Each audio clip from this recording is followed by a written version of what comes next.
battery nelya mwana nelya mwentuukirivu. Mirembe Maria ojjudde enneema Omukama ali naawe waweebwa omukisa mu bakazi bonna n'ezo omwana w'endayo naye wa mukisa. Oyo mutuukirivu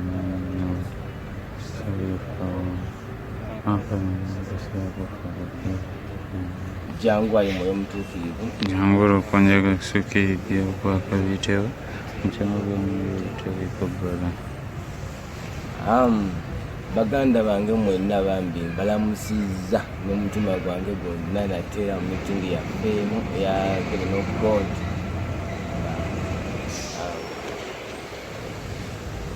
Tuwongera okwebuulirira ku bintu ebina ebisembayo, the fullest things. Luli tetwamalirizaayo olw'okuba nti twalina meetings bbiri, twasobola kumaliriza bambi topiki yaffe gye twasalawo okwebuulirirako eri okweberako mu kaseera ako ekwatagana kugenda hell. Era leero kyekituleese okumalayo. Nga buli we nagamba, nebaza nnyo Mr. President olw'okutuwa opportunity okwebuulirira ku the fullest things. Ti ebintu bino bikulu, kikulu nnyo okwebuulirira ku bintu ebisembayo, kikulu nnyo okwebuulirira the fullest things. Ntegeeza ku judgment, death, heaven or hell. Sijja gamba heaven and hell, heaven or hell. Bikulu nnyo byebuulirirako, ate bikulu nnyo byebuulirirako buli lunaku. Lwaki bikulu nnyo byebuulirirako? Kubanga buli omu eno yentuuka ye, teri atagenda kiyitamu. Fenna fenna alongazi ng'oli muntu ojja lunaku lugenda kukya lumu obeere mu maaso g'omulamuzi olamulibwe izaako obweyisiza. Lunaku lugenda kukya lumu ofe, namusose nakufa ofe olamulibwe. Olunaku lugenda kukya lumu either ogende mu ggulo ogende mu ggeeno okusinziira ku kyewasalawo wano ku nsi. Ebyo emu ku nsonga kino byebuulira kuba tusobola byewala, biri part and passion eri obulamu bw'omuntu mwanadamu. Lwaki no byebuulirako buli kanaku? Tino byebuulirako kanaku kubanga tetumanyi kadde. No one knows the day or the hour it's going to happen. So the best thing tuyinza okukola okumanyi kadde na kigenda tuukira we kukyebulirako buli kanaku, because n'ekiro ky'olwali ekiro tuukawo ekiro okutuukawo nga abadde Faustino wano emisana akawungeezi ngenda okufundikira nga ndi mu maaso g'omulamuzi, nga nfuli mu maaso g'omulamuzi nga either ngenda muguloba mugeena. Example gye twafunako Republic yeya kitaffe mu Katonda Ssaabasumba, olunaku kamera zamulaba bulungi nnyo ng'atambuza okuli omusaba nga mulamu mulungi nnyo. Ani yamanya nti nno ekiro kyolwo agenda keesa nga tali naffe? So this is how serious this thing is. Bagamba omuntu yenna, omuntu ku nsi kuno olinganga nkoko ya mutamiivu, lwokeesa lwobala, bw'okeesa ku makya toli shuwa nti oba onoobuzibya, ate we buziba toli shuwa nti oba onookeesa. So nga kino okweyambisa obulungi buli chance Katonda gy'atuwa, buli lunaku lwokera ng'oli mulamu Katonda bakuwadde chance okwongera okutereeza, kuba ekyasinga okwegomba ffe kubeera naye mu ggulu mu bulamu obutaggwaawo ewali amaka gaffe. No mu nsi tuli mu lugendo. Kale ensonga eno nkulu nnyo ey'okwewulira ku bintu bino, ate era kikulu nnyo n'okwewulira ku geena. Though sometimes tulikyayingidde abantu twagala nnyo okumanya bikwatagana ku geena, naye kikulu nnyo okwewulira ku geena kubanga first of all omuntu eyakasingwa okwogera ku geena mu kitabo ekitukuvu ye Mukama waffe Yesu Kristo yennyini. Yagyogerako nnyo ng'agiddiŋŋana. Mu Bayibuli bateekamu emirundi nga 27 ng'abifaalinga tugenda ng'ayogera ku geena nga bitwalengera mu musomo ogwasooka. Era twagenda tusoma verses ezo omusomo ogwasooka Yesu mweyogera ku geena luli nga twenga it something real. Bwe twasembayo era wengenda otandikira twasembayo nga tuli ku one of the apparitions ezimu ku ndabika ezakasibwa ekereziya. Yesu yeke nyini nga alaga tiwaliyo geena. era olwalekale twalondamu twalengera abantu bangi twalengera Tereza omwana Yezu oyo ye yagendako mu Geena yafuna chance yagendako mu Geena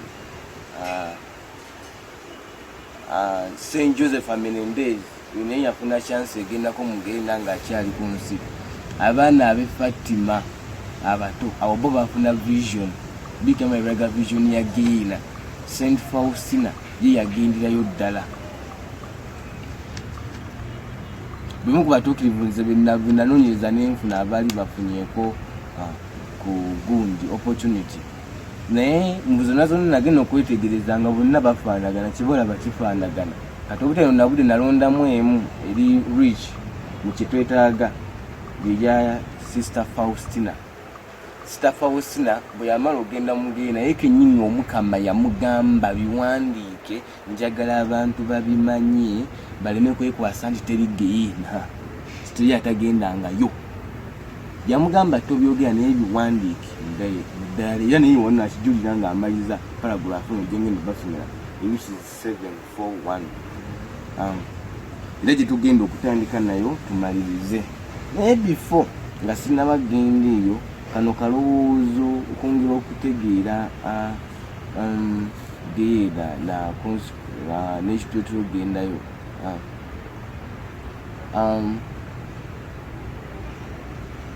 Katonda mulungi,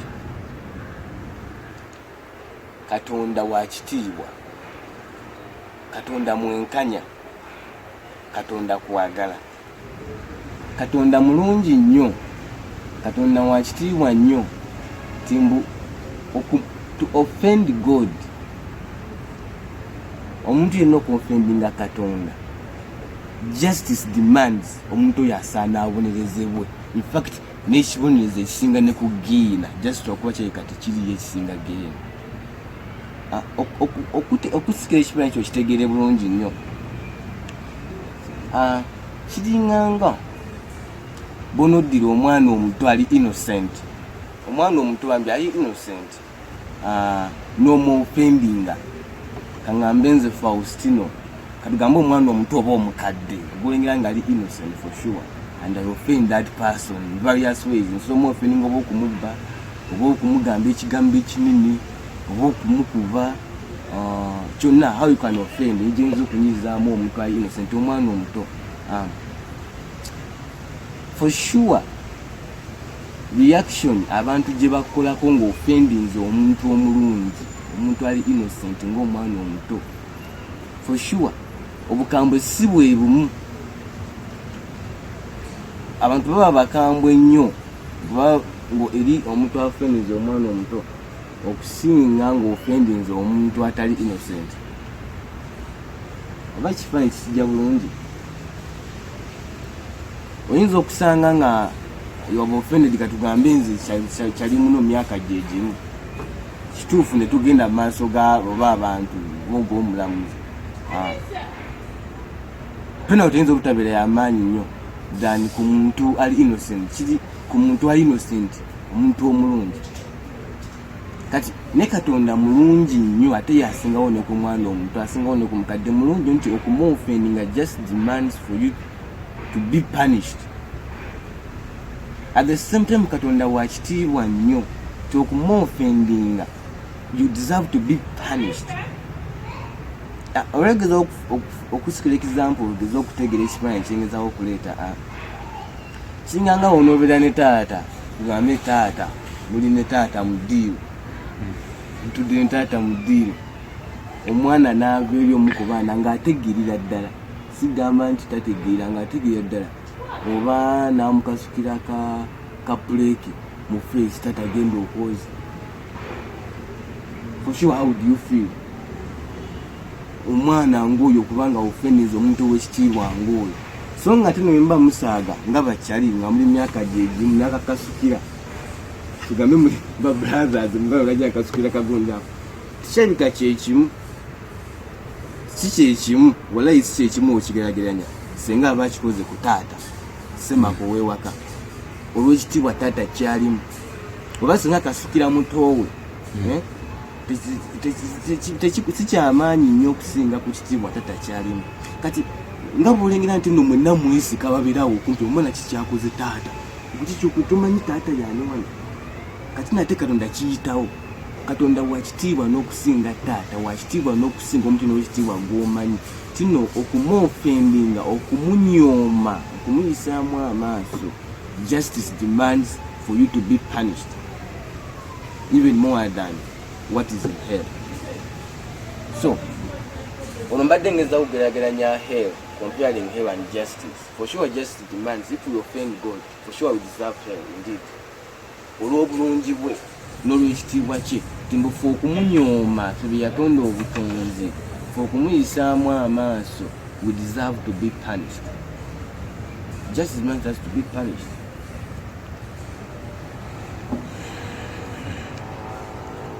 Kati okutandikira we twakoma twali ku vision ya Sister Faustina. Kino bambi twagenderera abantu kuba abantu bangi bandyagadde okumanya okusika ku kifaananyi kyekiri mu Geena, kiki ekitegeeza okubeera mu Geena. Toyambisa dda katikizimu netuwa answer Geena kyeki, netugeza nti kikutukyatufuna Geena kyeki, but just kutuyambako kufuna kifaananyi oba oli awo kuba ne Yesu yakiyisa mu Faustina ng'ekigendererwa kye tufune ekifaananyi. We just extending the desire of our Lord. Faustina atugamba mu paragraph 741 agamba nti leero nakulembeddwamu malayika ogenda mu Geena.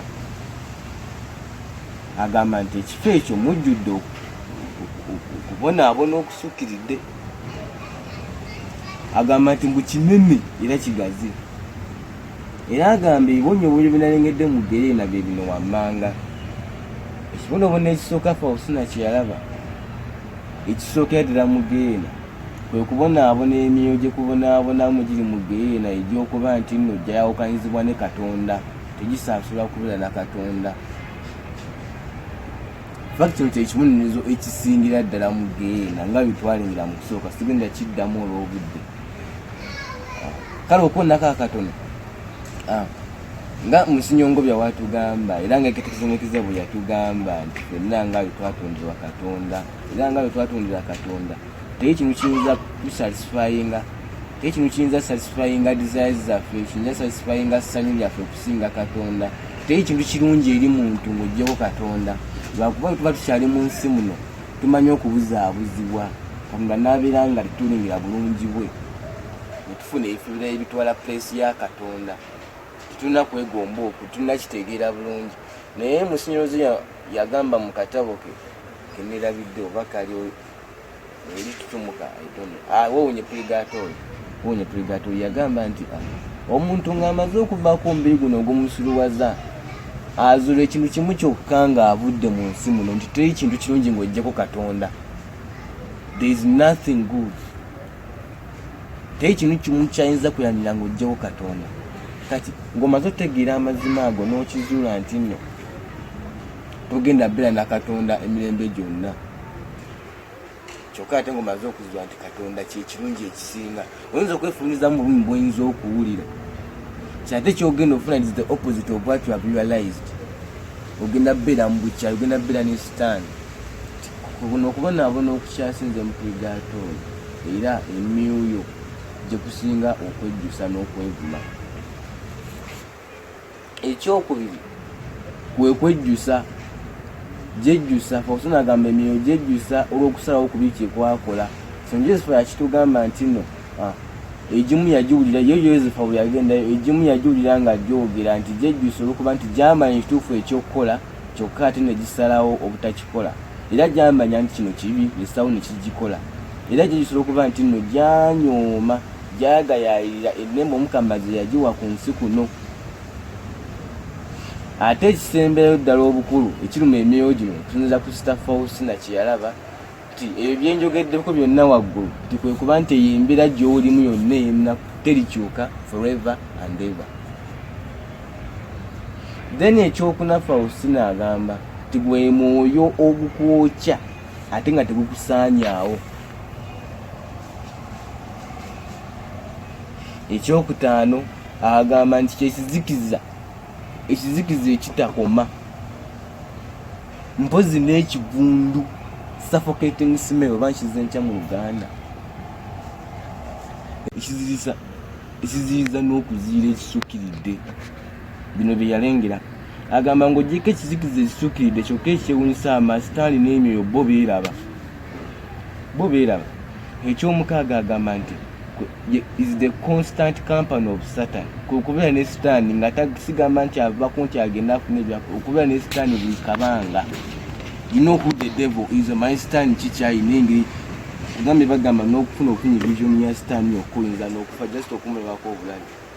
Okubanga omulaba buli ssatu. This is also another punishment. To see Satan is another punishment. Okubeera ne company ya Sitaani forever and ever. Ekyomusanvu agamba bwe butaba na ssuubi ky'olivaayo for sure teeberezaamu muwe embeera yonna gyayogera naye nti teri ssuubi nti one day one time tulirokolebwa, one day one time tuliva mu kifo kino.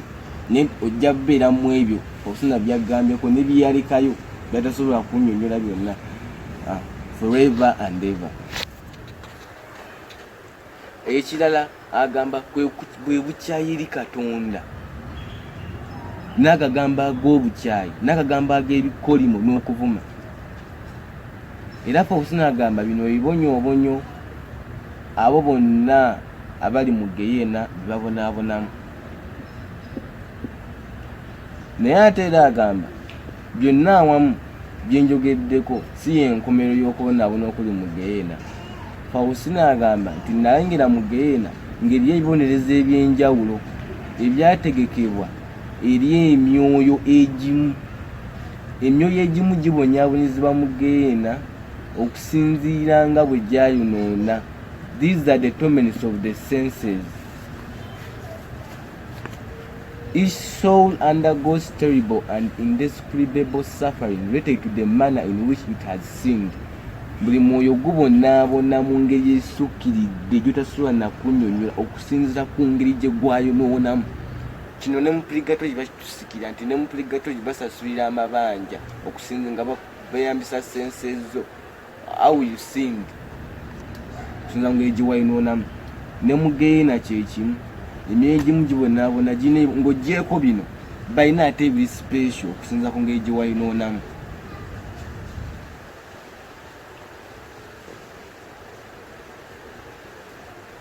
Era agamba nti eriyo ebifo ebimu eby'enjawulo mu Geyeena emyoyo mwe gibonaabonera okusinga ku mirala. There are caverns and pits of torture where one form of agony differs from another. Eriyo ebifo ebyalengera nga ate ebibonoobona ebiriyo byawukana ku birala.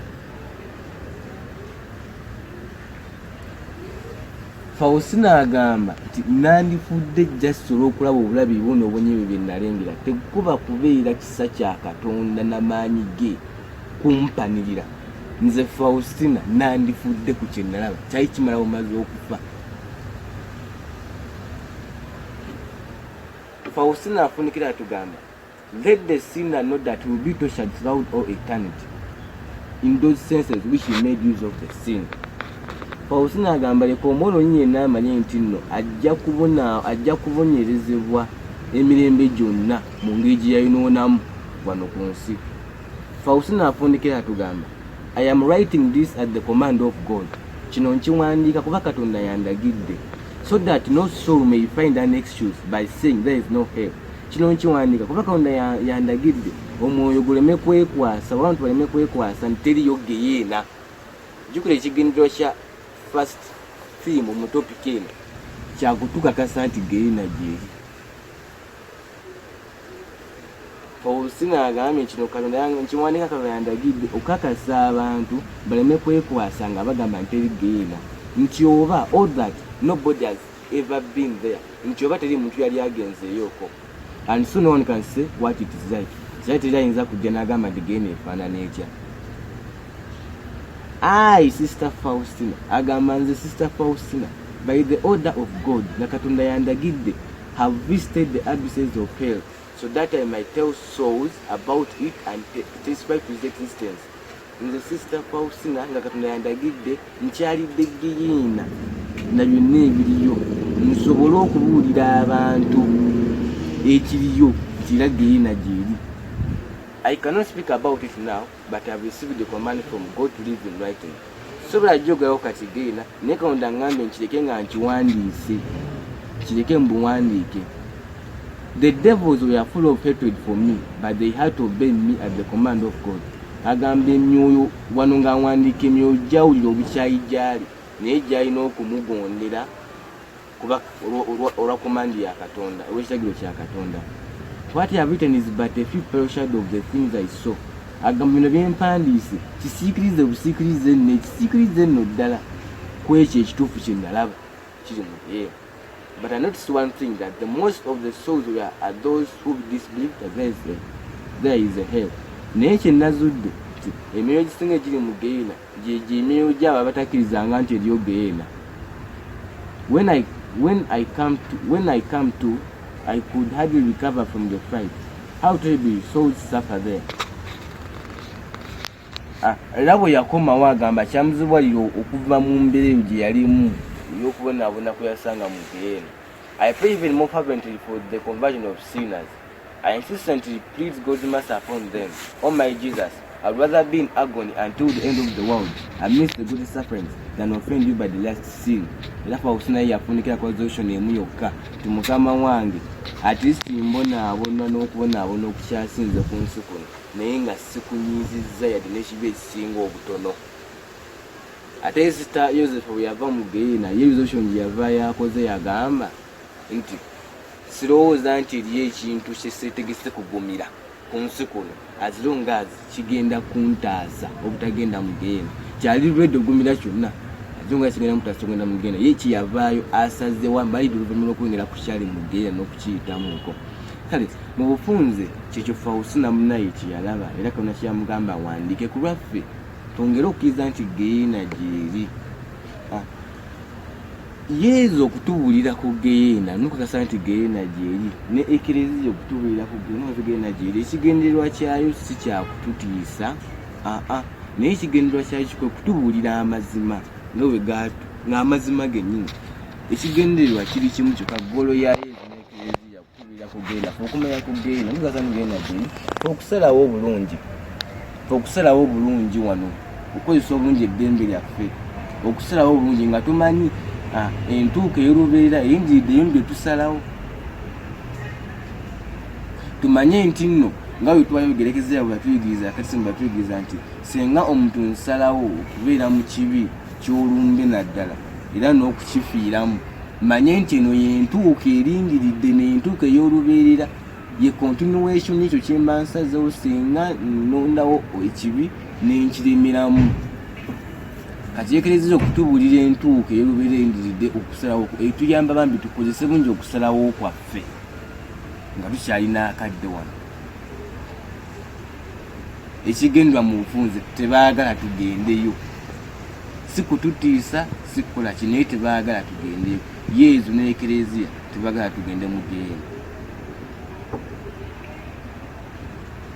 Kati nga nvudde awo ekibuzo ekiddako baani abagenda mu geena? Mu bufunze ekereziya kati kisomekeze yatugamba dda omuntu yenna kasitaafiira mu kibi omuntu yenna kasitaafiira mu kibi ky'olumbe n'akyemeramu mpaka okufa yeyo omuntu akwefayo ng'ogenda mu geena. Era y'ensonga lwaki tugenda mu geena. Teri nsonga lwaki tugenda mu geena. Sigamba nti sitaani, sigamba nti Katonda yatusuulayo, naye ffe kennyini okusalawo kubeera mu kibi ky'olumbe ng'omanyi bungi kibi kya lumbe ate n'osalawo kiremeremu mpaka okufa. Then oba omaze okusalawo geena is just a continuation of that decision. Geena just y'entuuko y'omuntu okusalawo okubeera mu kibi naddala eky'olumbe mpaka okukifiiramu. Era ye muntu agenda mugenda generally. Mpoze ekirala example kiba tuleetera wano ekyokubiri kazimya ekereziya etugamba those who to the end of their lives refuse to believe and to be converted. Abagaana okukkiriza nga era abagaana okukyuka nga mu kitabo kya Yohanna, evanjiri ya Yohanna omutwe ogwabiri onyolwa 31 lutugamba nti nno obulamu obutaggwaawo buli mu kukkiriza Yesu Kristo ne byatuyigiriza. So nze bwe ŋŋaana okukkiriza Yesu Kristo ne byanjigiriza, automatically mba nonze opposite ya bulamu butaggwaawo. Jjukira opposite bulamu obutaggwaawo, it's hell, kwe kufa okutaggwaawo. Remember even Jesus already yagamba nti no, who does not gathers then it scatters. So tuyinza beera neutral, oba tosazeewo Kristo nanjigirizaye then oba osazeewo the opposite. Ate ye Bikira Maria owe Fatima yatugamba nti no, ekibi ekyasinza otwala abantu muliro ogutazikira, ekisinza otwala abantu muliro ogutazikira kumenya ekiragiro eky'omukaaga byebyo tukozesa emibiri gyaffe. Ekisinga obukulu ekitwala abantu omugenda kyekyo nayogedekeza ekisimu kye yatugambyeko mu kusooka, omuntu okubeera mu kibi mpaka okukifiiramu ddala ekyolumbe. Then bino ebisigadde ngeza kugenda nga mmenyaamenya tongera okutegeera ekiri wali waggulu. Bikira Maria yatugamba nti ekyasinza otwala abantu muliro ogutazikira kumenya ekiragiro kya mukaaga, ekibi eky'obwenzi, ekibi eky'obukaba.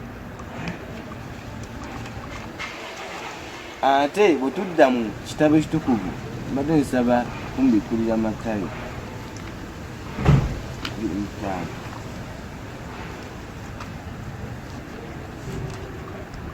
Matayo 25 olunyiriri lwa 41 verse 41.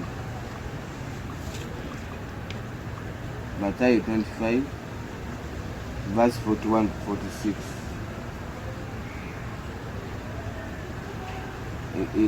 Egamba bweti,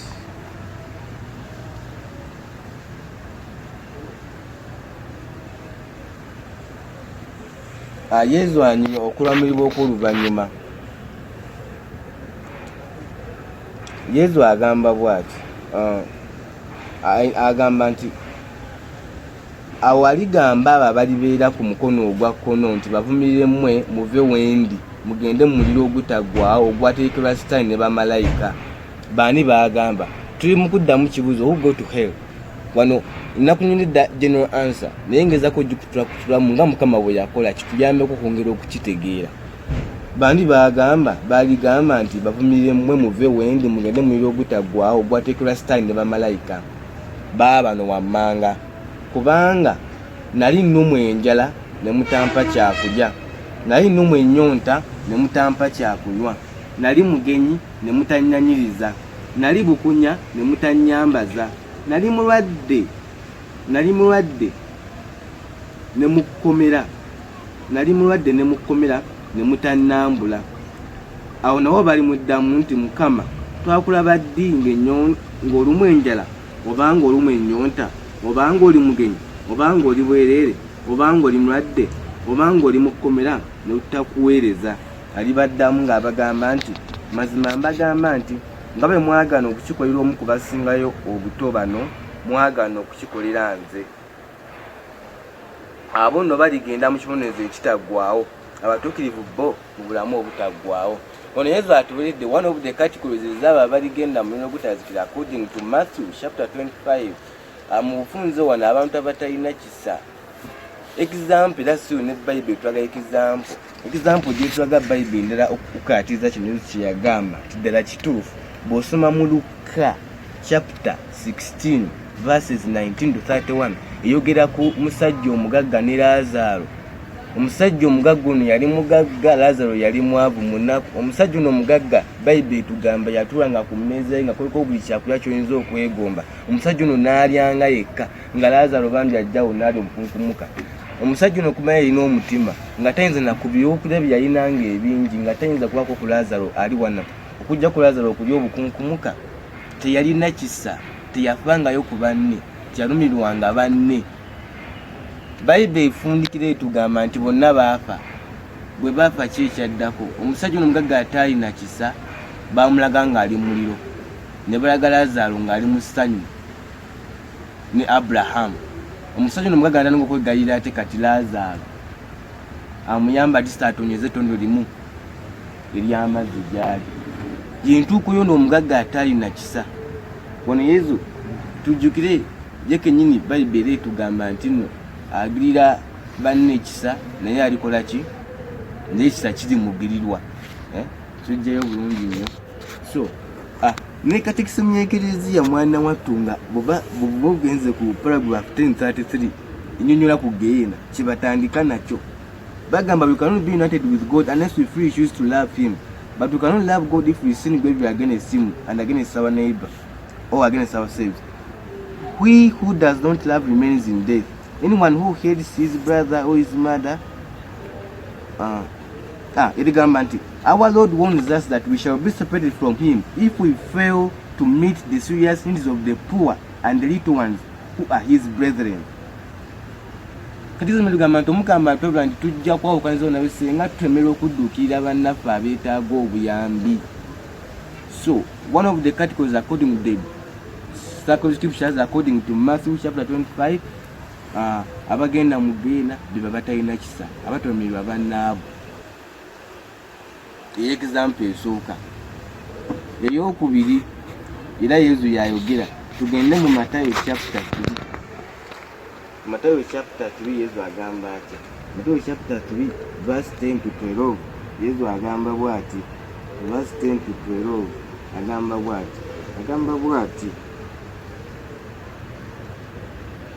nakati embazi eteekeddwa tuli Matayo omutwe 3:10 mpaka ku 12 agamba bwati nakati embazi eteekeddwa ku kikolo ky'emiti buli muti ogutabala bibala birungi gujja kutemebwa gusulibwe mu muliro.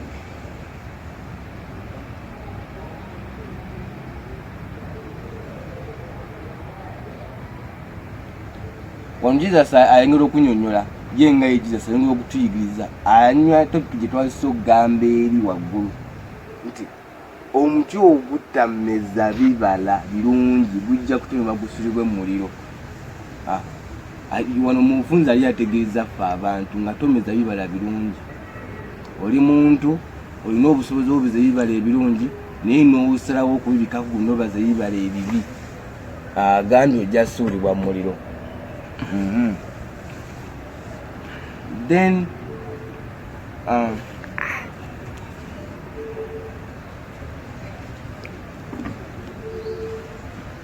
another verse nungi y'okwebuulirako kunyona ekyasoose 1 Thessalonians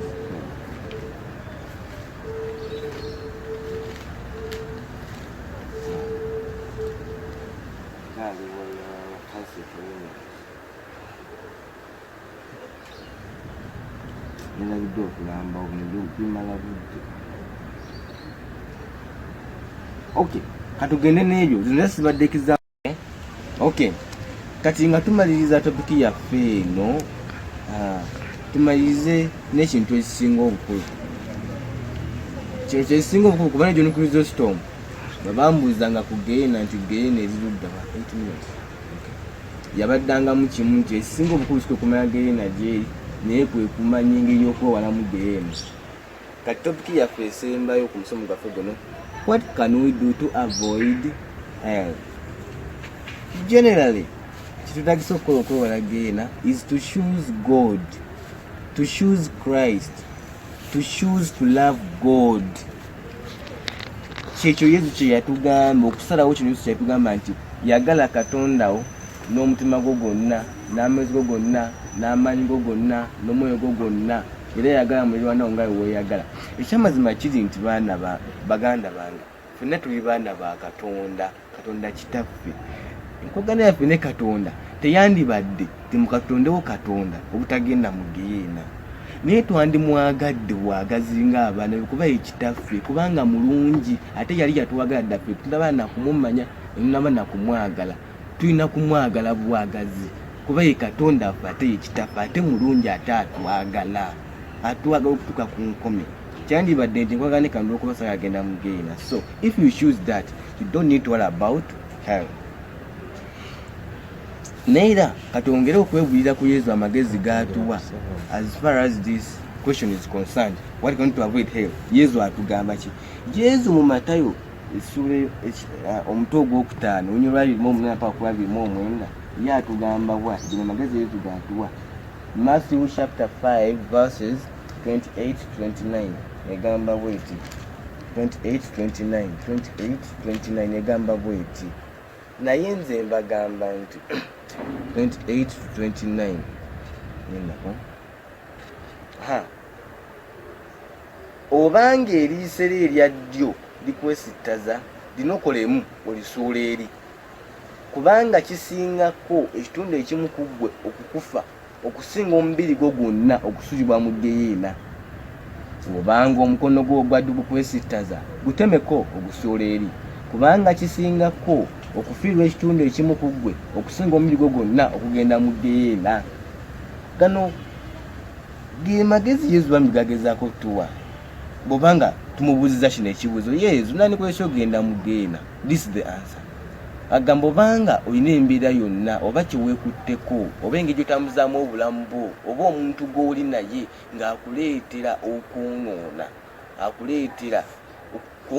ate ng'okwonoona okimanyi nti enkomerero yakyo ogenda mu geyeena. It's better byonna obyesaleko by'omanyi nga bikuleetera okwonoona okusinga okubyesibako n'osulibwa mu geyeena. Nagambye nti kisingako ggwe okubeera n'omukono ogumu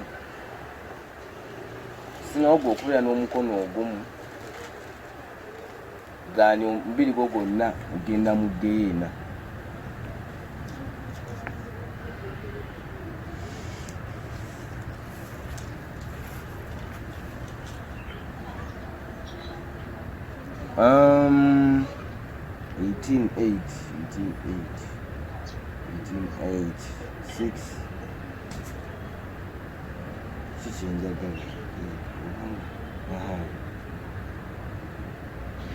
Era ne wana ayongeramu 18:8 yaddamu nakyogeramu Matthew 18:8 obanga omukono gwo gukwesittaza yadde ekigere kyo bitemeko obisuule wala waakiri oyingire mu bulamu ng'oli wa kikugu ng'oli mulema ntosulibwa mu muliro ogutazikira ng'olina emikono gyombi n'ebigere byombi.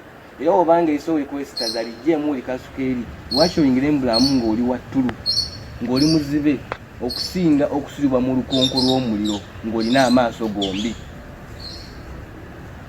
Gana amagezi Yesu gatuwa singa tumubuuza nkoze ntyo obutagenda mu geyeena. Akuwa amagezi nga gwe omwana wa Katonda wejjeeko byonna ebitali bya Katonda. It's better n'obifiirwa. Kiruma ebimu bijja kuleetera obulumi okubyejjako kuba ebimu biyinza obba byafuuka kitundu ku bulamu bwo. Naye agambye singako n'obyejjako ddala okubesibwa kwonna n'osibwa mu ki mu geyeena. Amaze okulaga ekiri mu geyeena okirabye. Gana amagezi Yesu gakola ki gatuwa. Engeri endala engeri gye tuyinza okukola mugenda mu geyeena. Amagezi amala Yesu gatuwa leka twesiga ekisa kye. Abantu abamu ekibatwala mu geyeena ntuyiba na bibi byabwe mwana waffe. Eri abantu abamu amala n'ategeera ebibi bye naye waabitegeera mwana wattu ate ne yeetowaza nnyo n'atukeesera n'agamba nti nno ku bibi byange bino byenkoze teri muntu ayinza kunsonyiwa yadde ne Katonda. Mu divine message Yesu yakigamba Faustina. Teri abantu we batyo bambi abatuuka mu kaseera akavunyuma ne baterebuka ne balowooza ntasobola na basonyiwa. Kino yakiyitanga kumuvuma kimuluma. Ebimu ku byetaata ogenda mu geyeena bwe buteesiga kisa kya Katonda. Baganda bange abawuliriza bambi kobere munoonye otya kobere ng'oddingana eby'emirundi emeka. Yesu yagamba Sisita Yosefu nti neetegese okusonyiwa abantu emirundi gye gimu gye beetegese okujja okusaba ekisonyiwo. Tuterebukanga mu kisa kya Katonda. Ekisa ky'Omukama kisinga buli kibi kyonna omuntu kyayinza okukola ku nsi kuno. Tuleme kutuuka mu kisa kya Katonda nga yeetegese okutusonyiwa kuba kyasinga okwagala.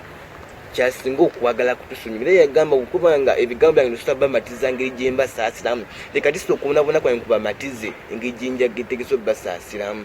Tuleme kutuuka mu kisa kya Katonda. Oyinza okuba ng'okola ekibi ng'okiddingana wejjusa n'oddamu n'okikola tokoowa. Omukama yagamba dda yentegese okusonyiwa as many times as you ask for forgiveness, as many times as you go to confession. Kale tusaleme tulimbalimba tuturebula mu kisa kya Katonda kuba bangi abatawudde mu kisa kya Katonda ne bafa nga tebeenenyezza nga balowooza nti tasobola basonyiwa. Ekyo kikyamu. Katonda so tusonyiwa buli kibi kyonna kye. Then another means let us to emanyize frequent confessions. leka twemanyize frequent confessions until the last hour. Twemanyize frequent confessions. Another thing that tuyinza okweyambisa, leka bambi tufeeyo because of love of God, because of love of our Father, leka tulwanise our corrupt nature, tulwanise enkula yaffe. Sometimes okwagala Katonda kyayikanga ekyangu, naye bw'osaba okwagala Katonda, if you choose God, if you choose to love God, it's going to become a war. It's going to become a war. Ugenda fuuka lutalo. First of all, you know okwirwanisa gwe kennyini n'enkula, kuba oluusi ojja gusanga enkula yo tekwatagana na mwana wa Katonda we yandyeyisizza. Tulina okwirwanisa corrupt worldly pleasures, eri ebintu emu amasanyu g'ensi agavunda edda nga gabuzaabuza naye nga wagenda mu bambi ofundikira oli mu kibi. Aye tulina n'okulwanyisa temptations against the devil, n'okulwanyisa omulabe yennyini sitaani.